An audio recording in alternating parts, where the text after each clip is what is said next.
Welcome to the Library Safety and Security Podcast with Dr. Steve Albrecht. This is podcast episode number 10. I'm the very same Dr. Steve Albrecht, and this podcast is sponsored by Library 2.0 and produced by the founder of Library 2.0, Steve Argadin. My topic for this half hour is stop apologizing. Okay, so think about all the security devices in your world. I have a Subaru, an Outback. Every time I press the unlock button on my keyring, it unlocks the front door, the driver's side door, which is great. But I always forget to press it the second time, or sometimes the third time, or the fourth time to unlock the back door. So I sort of curse under my breath that I can't remember my own car, and I've owned the thing for 5 years. When I lived in a house in California, I had a sliding glass door that I put a big stick into the frame to keep it locked, in case somebody would try to pry it open. A lot of times I would go to let the dogs out and unlock the door lock on the sliding glass door and go to pull it open and forget the stick was in there. And I have to go down, bend down, pick it up. And I always said to myself, stop apologizing for security. And that's the same thing I'd like to talk to you about. Stop apologizing for library security. We go to the airport a lot. And at the airport, before I went through the process where I got cut in front of the line because of that program I'm in, whose name I can't remember, I had to take off my shoes. And taking off my shoes is always a hassle at the airport because sometimes I have dress shoes on and sometimes cowboy boots, and et cetera, et cetera. So it's easy to go through the security process at the airport and complain about the screening and the x-rays and the wanding and the going through the machine that takes your full picture and sees the pack of gum that you have in your pocket. So I always say to myself, there's a function for this. I don't always agree with it. There's a reason for it. I don't always agree with it, but I want to get on the plane, so I have to go through the process. So think about in the post 9/11 world that we live in, and how much security has changed and evolved and become more complex, and some would say even more intrusive now than it was before 9/11 happened in 2001. There are lots of examples where you go through a screening process to get to Disneyland, or to go to a theme park, or to go to an amusement park or a county fair, or to go through a concert. To get into a concert venue, you have to go through the security screening as well. To go through security at a courthouse, sometimes in a government building where there's a DMV office or something like that, or maybe even security screening for that.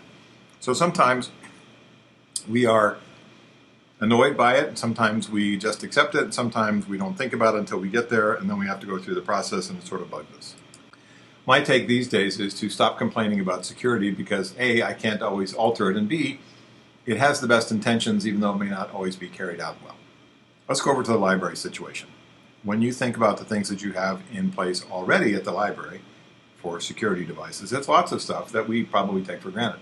You have exterior lights around the building. You have exterior lights in the parking lot. You have interior lights in hallways and stairwells and around areas of the library where it's dark.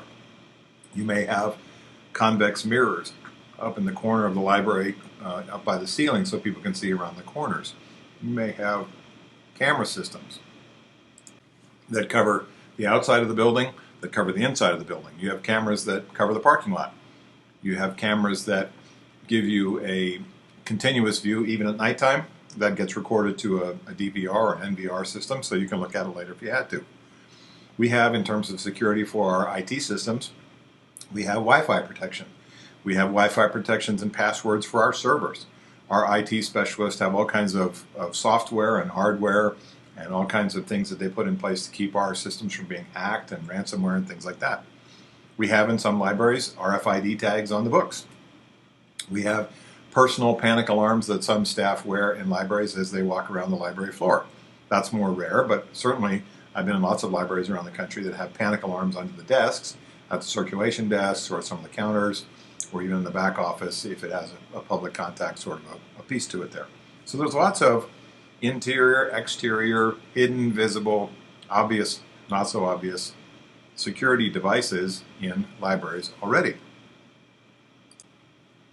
You may have security guards in your library that are stationed there all the time, or only on weekends or nighttime or after school gets out, or at a certain time only.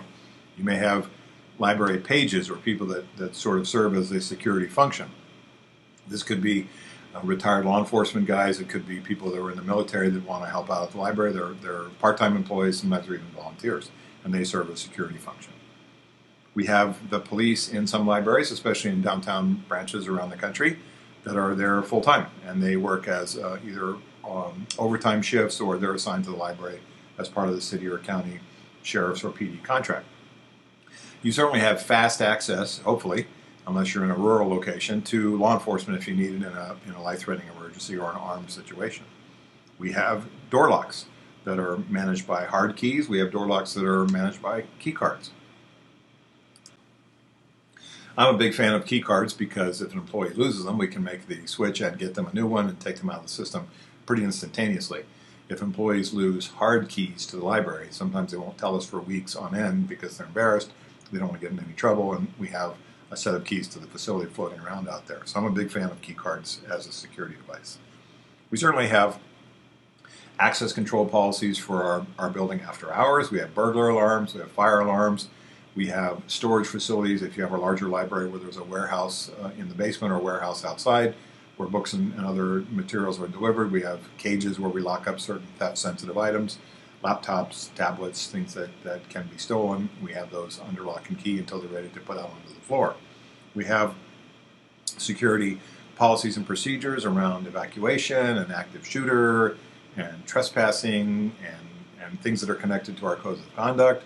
We have security policies related to the burglar alarm and how that's activated and how we prevent false alarms, and things related to who responds to a burglar alarm, whether it's the city police or an alarm company, and does that person notify the on-call library person in charge if it's after hours. We have vigilance behavior by our staff, by our managers, by our leaders and supervisors.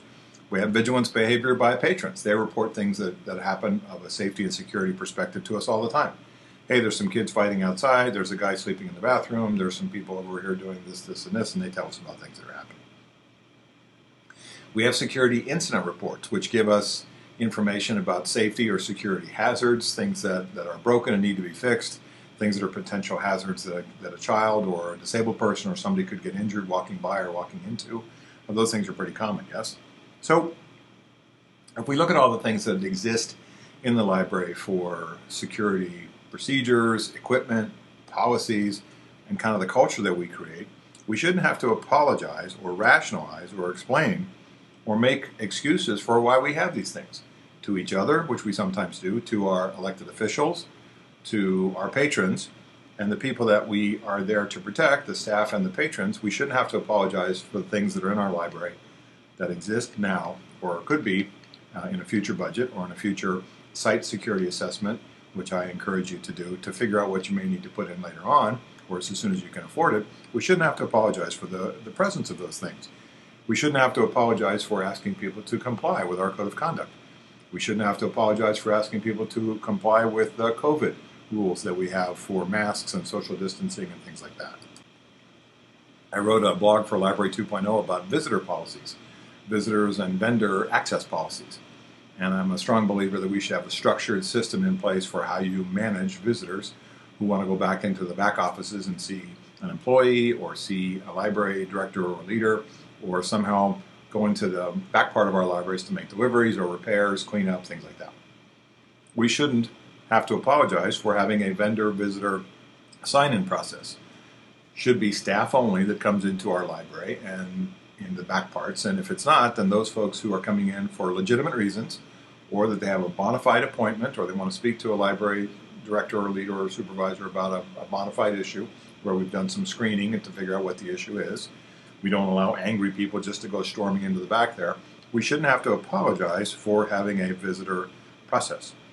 There is no exception that should be made about our visitor policies for vendors or delivery people that need to get back into our facility on an irregular basis. I'm not saying we have a vendor policy about the UPS delivery person or the FedEx person, but for people to make rare appearances that need to do maintenance or fix things like that, we want to have a visitor policy, and we shouldn't apologize for it.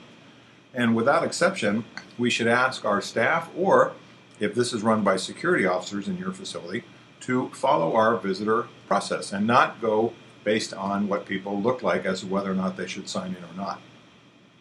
I've seen this many times in my career. There'll be some sort of corporate office somewhere, and some important business person will come in and be wearing nice clothing and carrying a briefcase, and the security person will say, sir or ma'am, you need to sign in here. And then somebody from the organization will come over and countermand that, override that, and say, don't you know who this person is? It's our important executive from the Dallas office. He or she doesn't need to sign in, and they grab them by the elbow and they escort them past without signing in. The message to the security officer, who does not recognize the important executive from the Dallas office, the message there is everybody who wears a nice suit, male or female, and carries a nice briefcase, male or female, does not have to sign in, does not have to show ID. That's the wrong message. Everybody, from the CEO on down to the part-time employee, should follow the procedures if that's what the security procedures are supposed to be. So instead of apologizing for our safety and security procedures, instead of apologizing for our safety and security equipment, we should be continuing to create and establish and reward what was called a challenge culture. A challenge culture says that our employees feel comfortable, empowered by us, to challenge people who are violating our security procedures, whether it's a patron or a vendor trying to get in through the back door of the library without permission, etc. So when we think about this idea of the challenge culture, employees don't have to be cops, employees don't have to be security guards, but we want them to embrace the idea that they are just as responsible and just as in charge for security as anybody else, and that they can see things and point out things and notify us and recognize things way before the senior staff does, way before the leadership team does. So I'm always in favor of praising employees that point out what we need to fix, whether it's a hazard, a safety hazard, a security failure, a lighting issue in the stairway, something that's wet or broken or electrical or slippery or dangerous or poisonous, gets pointed out by the employees way before anybody from maintenance or repair service or janitorial folks would see it. And that's the kind of challenge culture that we want to create. I have done site security assessments of libraries and went in and said, okay, you have 12 cameras on this system here and only 8 of them work. What's wrong with the other 4 cameras? And the people say, oh, those have been broken for years. And I always say, well, who's responsible for fixing the camera? Well, we told management about it, but they didn't do anything about it. And so the message there is, don't bother to say anything to our bosses about what needs to be fixed or repaired because they just won't do anything. I'm not saying you have to fix everything as soon as it comes to your attention unless it's a hazard, unless it's dangerous. Some stuff you have to put in a requisition or a purchase order or a repair order, that type of thing. I understand that. But sometimes the message to our employees is, it doesn't matter if you tell us about things that need to be fixed. If we just can't get to it, we're not going to bother to tell you when we are going to get to it. And then what the employees hear is, my input about these things is not important or valid. That's not what we want.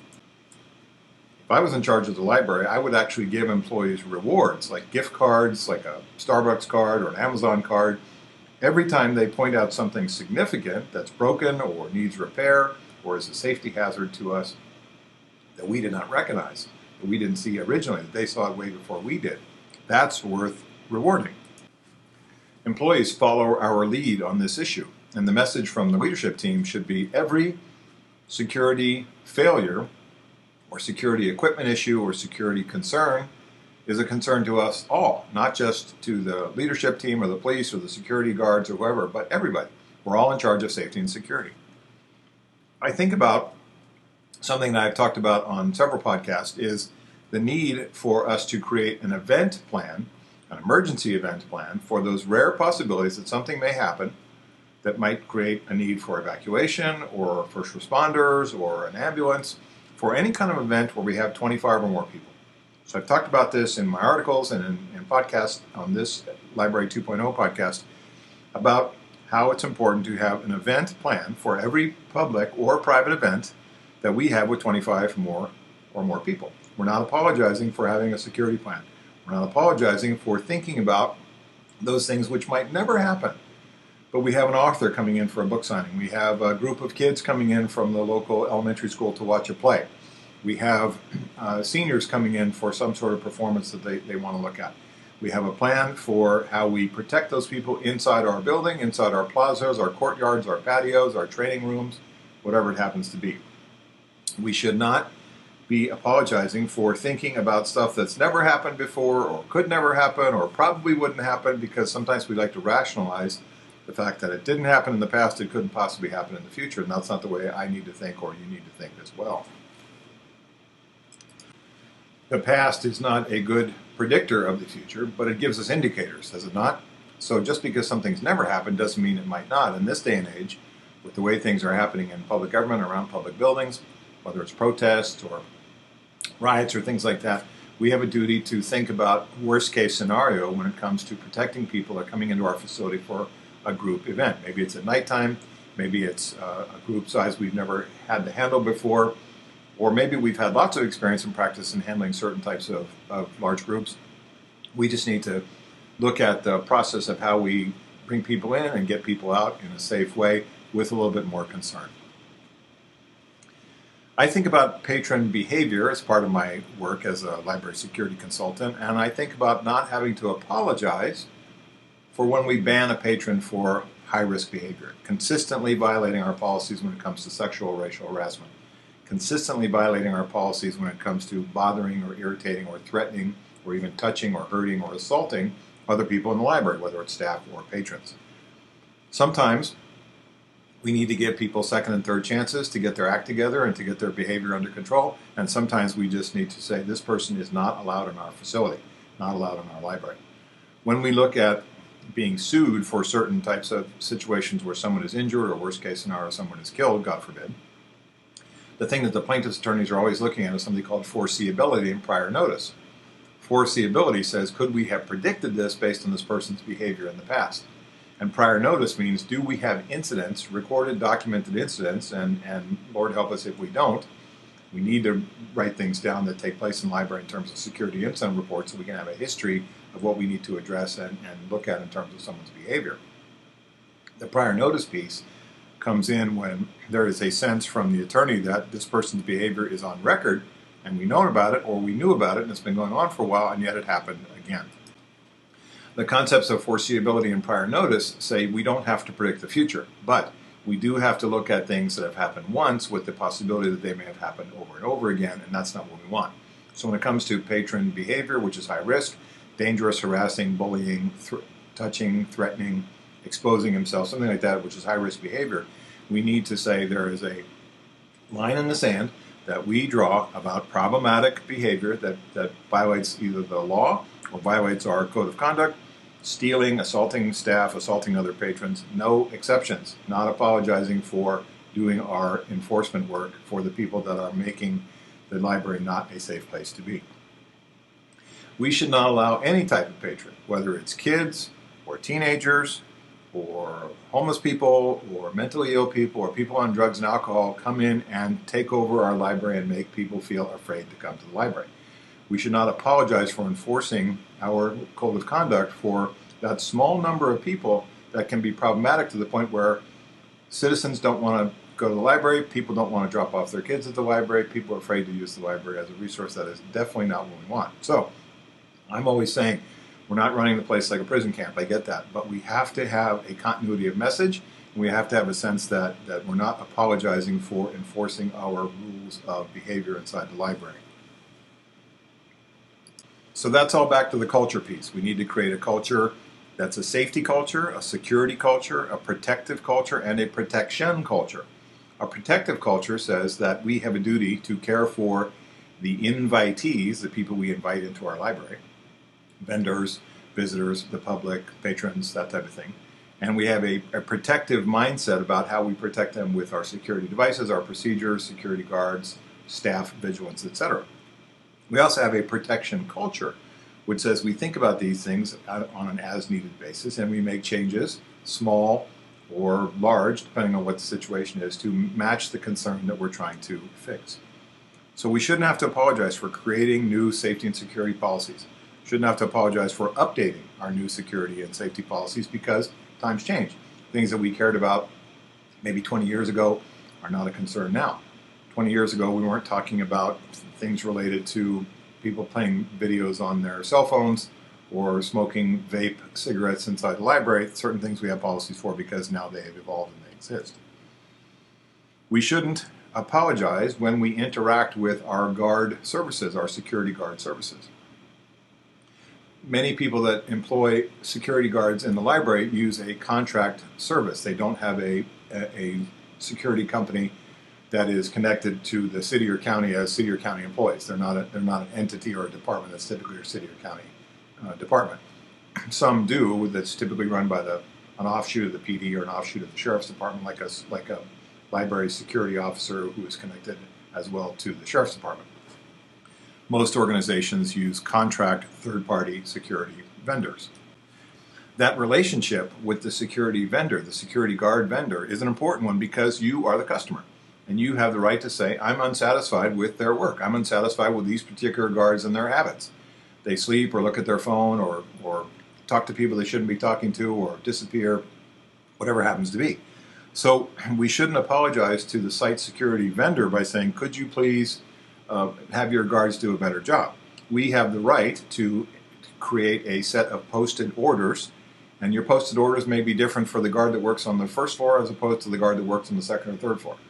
The posted orders should be written in such a way that they're not generic to a business that needs to be protected, but are written specifically for the library business. And we shouldn't apologize to the security site vendor, the site security manager, by saying, we need another person who's a better fit here.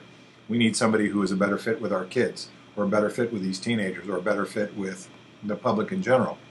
We shouldn't apologize for asking for this person who works for us as part of the contract process to give us the best quality person using the posted the site security post orders that are written in a way that are exclusive to the library in a way that fits what we're trying to protect and do. We shouldn't apologize for asking a security guard who works for us because of the contract to do his or her job more effectively, or more courteously, or more safely. We shouldn't have staff apologizing to a library leader for calling 911. I'm sorry, but I called 911. That's not what an employee should say. You should say to your employees, and what I say in my training programs, if your intuition says call the police, then call the police. Explain to us why afterwards, and you can't call the police if somebody looks at you funny, but you don't have to wait to be assaulted or something horrible to happen before we call the police. We use the police as a force multiplier in those situations where someone is armed or wants to hurt people or is threatening to hurt himself or others, and we need police help. So if we create a culture where employees feel embarrassed to call 911 or that they shouldn't call 911 without permission, sometimes that could turn into a tragedy because they go, well, I didn't think I was allowed to, and I didn't call the police, and then something bad happened. So we want to praise employees when they use good judgment. If their skills and their communication tools and their intuition and their ability to change the ratios of confrontation and bring over somebody else, including another supervisor, has not worked, and we're at a crossroads where we need the police, the issue for our employees is they should have the empowerment and the sense of intuition to do that on their own without having to wait for permission for us. And for us to criticize employees who call the police inadvertently, that's usually quite rare. In my experience, they don't call the police early enough. So I like to reward and praise them if they did it correctly in terms of using their intuition and making a good decision to keep themselves and everybody else safe to call the police accurately and effectively. I sometimes see library supervisors and managers apologize to their own maintenance people, their own janitorial people, their own facilities people when asked to clean up something or fix something. That's their job. We ask them courteously, we ask them to do their job professionally, but we shouldn't apologize for having them come in and do the things that we need them to do. Replace lights, fix a camera system, something like that, we shouldn't apologize for it. Their job is to fix things, just like we would have that same conversation if we brought in an outside vendor for maintenance or repair or janitorial. We don't apologize to those folks. Why do we apologize to our own city or county staff? Sorry I had to bring you in to do this. It's their job. We appreciate what they do. We praise them and thank them for what they do, but we shouldn't apologize for it. Speaking of apologizing, I don't think we should be apologizing to city managers and to county administration officers or CAOs, council members, bosses, board of supervisors, elected officials, appointed officials, library board members when we ask for budget dollars to make security improvements or to make safety improvements. Sometimes there's a perception that we have to go hand in hand for budget dollars for things that just make good common sense when it comes to security, or that we go hand in hand for things that make sense when it comes to protecting children or the disabled or a group of patrons who have mobility issues or hearing issues or whatever it happens to be, where we need equipment or devices or procedures, or we need a new protocol that costs money to develop with consultants, or we need a new piece of equipment. We shouldn't have to apologize to our elected officials or appointed officials when it comes to making budget requests for things that are reasonable. We aren't being frivolous with the taxpayers' money. We're making an investment in keeping patrons and staff safe. We're making an investment to limit our future liability. We're making an investment in our security improvements and procedures and equipment that says to plaintiffs' attorneys that we are taking care of our people. So stop apologizing to patrons for security inconveniences. Stop using that phrase. Sorry we had to have you go through the book alarm. Sorry that you couldn't get in this area that's staff only. Stop apologizing for things that we should be doing as part of our regular way of keeping the library safe. My standard sort of speech to patrons is, well, these are the things that we have to do now in our world. It's kind of a new world. These are the things we have to do to keep everybody safe, including you and your kids and whoever else comes in here. Even though it may not seem like it at the time, we're doing this for good reasons. We have discussions about our security procedures in detail. We will continue to discuss what we need to do and improve. And if you have some suggestions for things that we might want to improve, let us know. If there are things that we're not doing, let us know. If there are things that you see, Mr. and Ms. Patron, let us know so that you can help us keep everybody safe as well. We want to teach our new employees, our new hires, as part of new employee orientation, that this is a security culture, that we enjoy our work, that we're supportive of everybody here, that we offer good services to everybody that comes in here, but we have a security mindset as well, and part of their job duties, besides good customer service, is paying attention to those safety and security concerns. So this is the first podcast I've done for Library 2.0 where I've ranted. This feels like a rant to me. I spent some time writing a lot of notes about what I wanted to talk about in this podcast today, because I feel strongly about this issue that we should feel empowered about our facilities. We should feel empowered about protecting our staff and the patrons that come in, and we shouldn't apologize for the things that we do to do that safely and effectively, legally, ethically, and correctly. So my thanks to the producer of the Library Safety and Security Podcast, Steve Hargadon. For more information, visit Library 2.0 website at library20.com. Until next time, I'm Dr. Steve Albrecht. Thanks for listening to the Library Safety and Security Podcast.